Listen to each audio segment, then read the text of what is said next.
CPM നേതാവിന് കണക്കിന് കിട്ടിയ ഒരു വാർത്തയാണ്.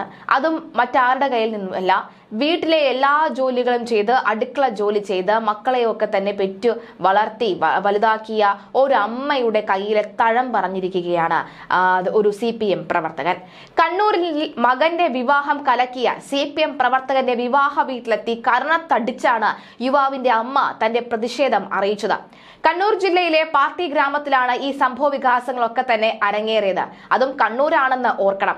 കഴിഞ്ഞ ദിവസം വിവാഹിതനായ CPM പ്രവർത്തകനാണ് വധുവിനെയും ആനയിച്ച വിവാഹ സംഘം വീട്ടിലെത്തി ആശീർവാദം വാങ്ങുമ്പോൾ പരസ്യമായി രോഷാകുലയായ അമ്മയുടെ കയ്യിൽ നിന്നും അടിയേറ്റത്. നീ കാരണം ഞങ്ങൾ കുറെ അനുഭവിച്ചു, ഇനി നീയും കുറച്ച് അനുഭവിക്കെന്ന് പറഞ്ഞുകൊണ്ടായിരുന്നു ആശീർവാദിക്കാനായെന്ന പേരിൽ ബന്ധുക്കളുടെയും പെൺവീട്ടുകാരുടെയും മുന്നിൽ വെച്ചുള്ള ഈ മർദ്ദനം. ഇതോടെ വിവാഹ പയ്യൻ ആളുകൾക്ക് മുൻപിൽ നാണം കിട്ടുമെന്ന് പറയാം. കഥ എന്തെന്നറിയാതെ വാ പൊളിച്ചു നിന്ന വധുവിന്റെ ബന്ധുക്കളോടും പുറം നാട്ടുകാരോടും വരന്റെ ബോംബ് രാഷ്ട്രീയത്തിൽ താൻ അനുഭവിക്കേണ്ടി വന്ന ദുരന്തം സവിസ്തരം വിളിച്ച് പറഞ്ഞാണ് ഇവർ മടങ്ങിയത്. പ്രദേശത്തെ CPM പ്രവർത്തകരും ബന്ധുവും അയൽവാസിയുമായ യുവാവും ഒന്നിച്ചാണ് ഇവർ ഉച്ചകഴിഞ്ഞ് വിവാഹ വീട്ടിലേക്ക് എത്തിയത്.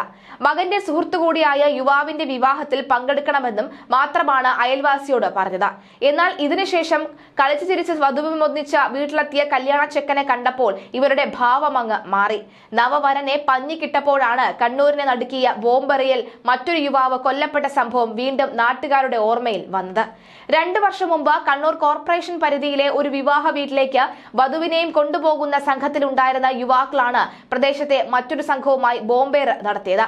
ഇതിലൊന്ന് അബദ്ധവശാൽ കൊണ്ട് എറിഞ്ഞ സംഘത്തിൽപ്പെട്ട മുൻനിരയിൽ ഉണ്ടായിരുന്ന യുവാവ് തല ചിതറിയാണ് തൽക്ഷണം മരിച്ചത്.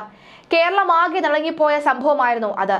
എല്ലാവർക്കും ഓർമ്മയുണ്ടാകും, ഒരു നീല ഷർട്ടുമൊക്കെ ഇട്ട് എല്ലാവരും ഒരുപോലത്തെ ഷർട്ടൊക്കെ ഇട്ട് ആ വധുവിനെ ആനയിച്ചുകൊണ്ട് ഡാൻസ് ഒക്കെ കളിച്ച് നൃത്തം ചെയ്തു വരുമ്പോഴാണ് ഈ ബോംബ് എറിഞ്ഞത്. അങ്ങനെയാണ് ആ സമയം തന്നെയാണ് തല ചിതറിയ ആ യുവാവും മരിച്ചത്. ഇതോടെ വിവാഹ വീട് മരണവീടായി മാറുകയായിരുന്നു. സൗഹൃദത്തിന്റെ പേരിൽ മാത്രം സുഹൃത്തുക്കളെ വിവാഹത്തിന് ക്ഷണിച്ച നവവരനും കുടുംബത്തിനും പോലീസ് സ്റ്റേഷനും കോടതിയും കയറി ഇറങ്ങേണ്ടി വന്നു. കുടുംബത്തിന്റെ സ്വസ്ഥത നശിച്ചു. വധൂവരന്മാരുടെ ജീവിതം തന്നെ ഈ ഇരുട്ടിലായി മാറുകയായിരുന്നു. ഇതോടെ ആ കുടുംബം കുപ്രസിദ്ധിയാർജിക്കുകയും മാധ്യമങ്ങളിൽ വാർത്തയായി മാറുകയും ചെയ്തിരുന്നു. ഇതിനുശേഷം കണ്ണീര് കുടിച്ചു കഴിയുകയായിരുന്നു ആ അമ്മയും കുടുംബവും. ഇതിനൊക്കെ പ്രതികാരം ചെയ്യാൻ കാത്തു നിൽക്കുമ്പോഴാണ് കേസിലെ പ്രതിയായ യുവാവിന്റെ വിവാഹ വാർത്ത അവരറിയുന്നത്. ഇതോടെയാണ് മുൻപ് നോക്കാതെ മുന്നും പിന്നും നോക്കാതെ ഇനി തനിക്ക് എന്ത് വന്നാലും സാരമില്ല, എനിക്ക് ഇനി എന്ത് വന്നാലും, ഇനി ഞാൻ മരിച്ചാലും എനിക്ക് കുഴപ്പമില്ല എന്ന മട്ടിൽ ആ അമ്മ ചാടിയിറങ്ങിയത്. സംഭവം CPMന്റെ പാർട്ടി ഗ്രാമത്തിൽ നടന്നതായതുകൊണ്ട് തന്നെ പുറത്തറിയാതെ ഒതുക്കുകയായിരുന്നുവെന്ന് വ്യക്തമാവുകയാണ്. ബോംബെറിയിൽ കൊല്ലപ്പെട്ടതും എറിഞ്ഞതും CPM പ്രവർത്തകരായതിനാൽ അന്നത്തെ അന്വേഷണ ഉദ്യോഗസ്ഥരെ സ്വാധീനിച്ച കേസ് ഒതുക്കാനും അത് ഒതുക്കിക്കൊണ്ട് പോകാനും ശ്രമം നടക്കുകയായിരുന്നു. പ്രതികളെ ഒളിപ്പിച്ചതും കേസ് അന്വേഷണം അട്ടിമറിച്ചതും വലിയ വിവാദമായതിനെ തുടർന്ന് പോലീസിന് മുഴുവൻ പ്രതികളെയും അറസ്റ്റ് ചെയ്യേണ്ടി വന്നു. ഈ കേസ് ഇപ്പോൾ കോടതിയുടെ പരിഗണനയിലുമാണ്. ഒരു കുടുംബത്തിന്റെ അത്താണിയായിരുന്ന ബോംബെറിയിൽ കൊല്ലപ്പെട്ട ആ യുവാവ് നിർമ്മാണ തൊഴിൽ ചെയ്തുകൊണ്ടാണ് കുടുംബം പോറ്റിയിരുന്നത്. പ്രായമായ അമ്മയും അനുജനും മാത്രമേ ഇയാൾക്ക് ഉണ്ടായിരുന്നുള്ളൂ. അനാഥമായി പോയ കുടുംബത്തെ സംരക്ഷിക്കുന്നതും പ്രദേശത്തെ CPM നേതൃത്വമാണ്.